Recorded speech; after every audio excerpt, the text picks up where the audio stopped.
John Adams is probably the most underrated of all the presidents. He prevented a disastrous war, potentially, with France at the end of the 18th century.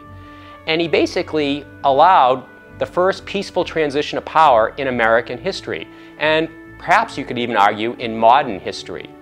He is always forgotten, even though he was one of the key authors of our own Declaration of Independence.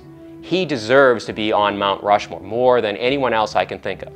I'd think that Franklin D. Roosevelt might replace his cousin, Teddy. And when this nation faced what was probably our greatest crisis, the Great Depression, followed by the Second World War, I think it was the faith that the American public had in Franklin Roosevelt that in many ways steered us through those crises and in many ways made us the modern nation that we are today.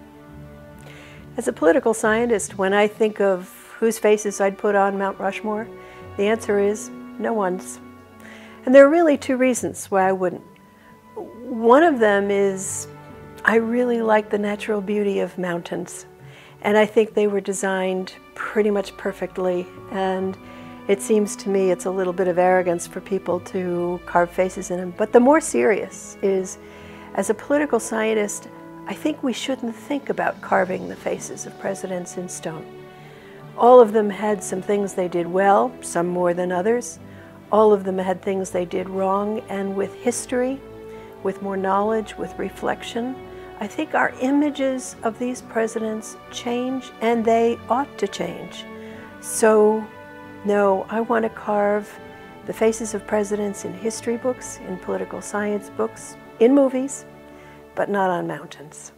I think that for me, if I had my choice, wave my magic wand, someone who's really important in terms of the formation, forcing this country to live up to its virtues of democracy, its idealism, is actually Harriet Tubman, right? And so for me, I would think that Harriet Tubman's bust, her likeness would be up there as a reminder that, this country was founded on an irreconcilable contradiction, right? We extolled democracy on the one hand, and we enslaved, and we conquered, and we occupied on the other.